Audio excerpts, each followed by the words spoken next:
In what seems to be an ad, the film opens with a lion strolling through a brokerage called Stratton Oakmont, Inc. This short scene sets the tone for most of the film, since it shows the office and brokers that we will see throughout. Jordan was born in Queens to a middle-class family. By the time he turned 26, he had made $49 million. But that was not enough. He had 6 cars, 3 ponies, 2 vacation houses, and a boat at the peak of his career. All this was fueled by his excessive drug and alcohol use, lovemaking, and addiction to anything that gave him an adrenaline boost. Of all the drugs in the world, money was his favorite. We see him at the brokerage firm where he began his career as a broker when he was just 22 years old. Mark Hanna, who is a higher-up at the firm and makes more money than his immediate superior, treats Jordan like pond scum. Hanna offers Jordan some tips about the high life of Wall Street. Jordan is sucked in by the adrenaline of the stock market when it opens. Hanna invites Jordan to lunch to tell him how to move his career forward. He tells him, aside from drugs and lovemaking, that he should be able to focus on the numbers game better. Making money as a stockbroker is not about making his clients wealthy, but rather himself. In the vulgar poetry that is Wall Street money-making, a broker has to sell clients' dreams while putting actual cash into his pockets. Jordan is still a bit hesitant about this concept, but he will grow out of it very quickly. Jordan spends the next 6 months learning the ins and outs of the stock market as he prepares to obtain the license that will allow him to trade stocks. On his first day of being a licensed stockbroker, the market crashed, resulting in what has become known as Black Monday. This left him and others without a job. He may not be looking good as he sits at the table with his wife and talks about money while he searches for a new job. But then, he sees the one job in the newspaper that is for stockbrokers. He's reluctant to go into the interview because he is aware of the current state of the stock market. What he discovers about penny stocks there will change his entire life in many ways. The man who is interviewing him looks like a complete flake in comparison to his former colleagues. He explains that the company only deals with penny stocks. They call them pink sheets, and they are stocks that belong to companies with insufficient capital. As the name suggests, these stocks sell for pennies. Jordan is confused at first until the man explains that he'll make 50% on the stocks. Legality seems to be a gray area, but it would benefit Jordan. It's a good thing until it isn't. Jordan, a natural-born salesman, quickly discovers that he could make more money by lying to clients and impressing them. Jordan begins to make more money quickly, which attracts the attention of Donnie Azoff, one of his neighbors. Donnie is willing to quit his current job if Jordan offers him a job. Jordan accepts his offer, and the long-lasting professional relationship between them begins at the diner in which they met. Donnie was the first to introduce Jordan to drugs. Jordan, who knows people who are good at selling, recruits them to start his own company. Jordan knew that these men were mostly low-level drug dealers, but he was confident he could turn them into brokers. Brad is the only man at the table who has real salesman skills. However, he doesn't want to work as a broker because he has an already successful business, selling Quaaludes. He gives them pens and asks them to sell them to him. Brad immediately grasps the need to create demand and supply, allowing Jordan to teach his fellow employees a lesson that will take some time, but will eventually be learned. In addition to Donnie, he also hires Robbie, Alden Chester, and Rugrat, who all went to law school. Jordan realizes they can earn even more money if he trains his brokers to sound smart enough to sell stocks to real investors. He renames the company Stratton Oakmont and begins their journey to wealth. His men are transformed from being schmucks into proper salesmen by the coaching process. They also grow very quickly, putting them on the radars of Forbes magazine and the FBI. Forbes refers to him as the Wolf of Wall Street. They see right through his Robin Hood-style game, where he turns low-income individuals into ruthless brokers and only benefits himself and his company. The magazine didn't know that he would become a star and double the size of his company, with young stockbrokers vying to join him. He calls his firm a madhouse filled with drugs, testosterone, and body fluids. Jordan gets his father as an enforcer to keep the debauchery at bay and costs down. The film jumps to a Stratton Oakmont party where Jordan's entire life is rearranged one more time. This party is presented to be the game changer for his personal and professional life. We see him utterly drowning in Quaaludes, or ludes as they are called. His buddies have devised a system for using it to get the most out of it, when they are brainstorming money-making ideas. The second most important thing that happens at the party is Donnie's idea, during the drug-induced creativity flow. He names Steve Madden as an old friend from high school, who has now become a successful shoe designer. This character will be featured in the film again very soon. Jordan's second wife, Naomi, is introduced to him at the party. He falls in love with her immediately. The couple starts dating before the divorce of his first wife. They continue their affair until her discovery. He moves into the apartment with Naomi as soon as he has signed divorce papers. He is already doing some questionable things at this stage of his life. For example, having Brad buy stock in his name. He called them rat holes. Brad would sell the stock and give Jordan the majority of the profit.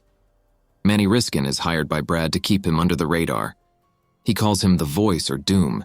He treats SEC lawyers badly and bugs the office in which he has them working to find out about any suspicious activity. He steals shares from a company that is launching its first initial public offer and uses an illegal method to make a huge amount of money for his firm. Jordan's firm will pay the first price for the stock when it is sold to the public, and then sell the shares back to his friends. Jordan's desire to live extravagantly is fueled by the money he makes.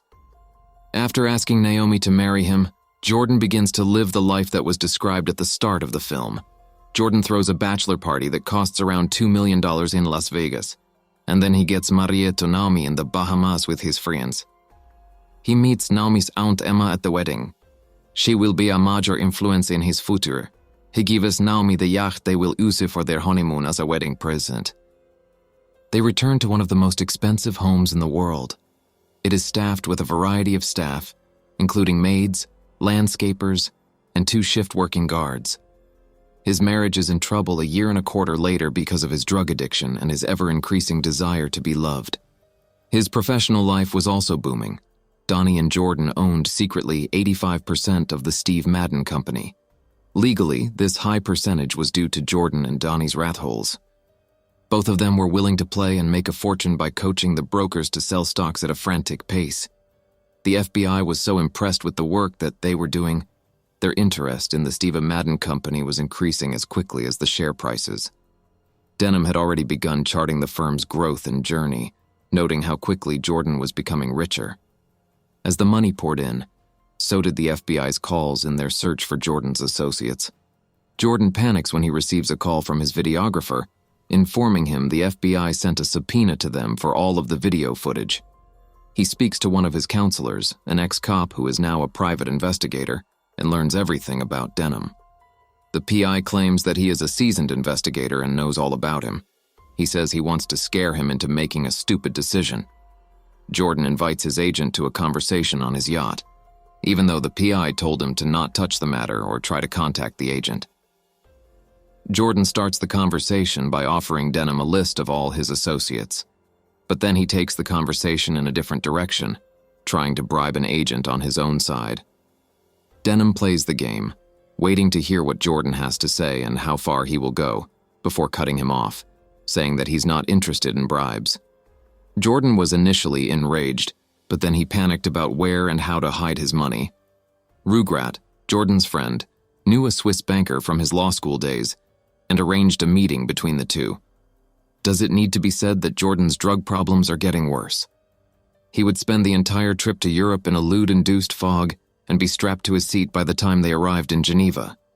Donnie and Jordan are at the Rugrat Bank, where Saurel is the banker that will save them for now. He familiarizes the clients with Swiss law on brokerage and offers a few suggestions about workarounds or loopholes that they may be willing to consider.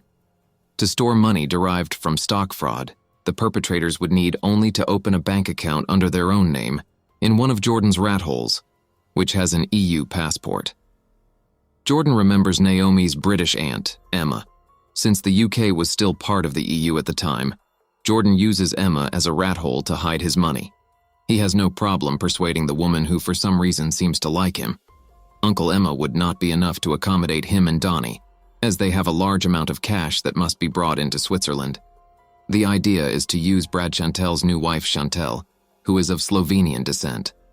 After a single test, they realized that it would be impossible to transfer their entire money to the Swiss bank in a reasonable amount of time. Brad then enlists the assistance of Chantel's entire family, who all have Slovenian passports, as a second solution. Donnie reminds the team that they must not only consider Jordan's finances, but also his. He gets into a heated argument with Brad, who insists that he drop the money off outside and Donnie come to the meeting drunk. Donnie messes with Brad, and he eventually manages to bring the police on him as well. Brad is sent to prison for 3 months because of Donnie's stupidity. Donnie is so frightened that he rushes over to Jordan's place with Lemon 714 ludes. These ludes haven't seen production for a very long time. Jordan is unaware that Donnie has been saving them for an important occasion. Jordan and Donnie continue to pop the pills, even though the drugs have been expired for 15 years. The only problem with the drug is its release system. It has been slowed down over the years. So when the ludes struck the men, they were hard. Jordan is high on the drug in the middle of a conversation between him and his PI, who informs him that his phone are all bugged. After Naomi called him to tell him that Donnie wasn't feeling well and was talking to Sorrel over the phone, he barely managed to make it home. Donnie chokes on his phone as Jordan, barely walking, struggles to remove it. Jordan saves him by using one of his favorite drugs to keep him alive on the living room floor. Jordan is arrested the next day for driving in a drug at upstate. He didn't harm himself or anyone else. Riskin tells Jordan that he should cut a deal and resign from his firm's position, as he is constantly being watched by the SEC. Jordan is told to pay some fines and plead guilty to a few things so that the SEC will leave him alone. The FBI will not drop its charges in the Steve Madden case, but if the other issues are resolved, as Riskin suggests, the FBI can't do much. Jordan's father tells him that he should take the deal to save his skin, before it is too late. Jordan agrees at first, but when he returns to the office and sees his entire staff, he changes her mind.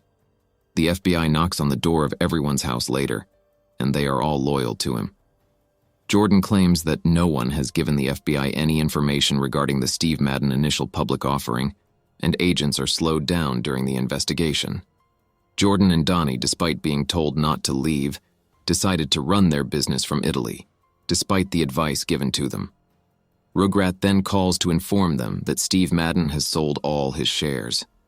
Jordan is horrified to discover that most of his shares in the company are under Steve Madden. So he tells Rugrat that everyone else should sell their shares as well so that they can lower the price and reduce the stock of the company to penny stocks. It gets worse. His Aunt Emma dies. Her account will be permanently blocked if he does not go to Switzerland and take over. The yacht almost sinks on their way to Monaco from where they were going to Switzerland. The Italian Coast Guard is able to save Jordan, Donnie, and their families, but it doesn't stop the rest of the problems. Jordan becomes sober and a TV star in the 2 years that follow, but still the FBI manages to build an arrest warrant and a case.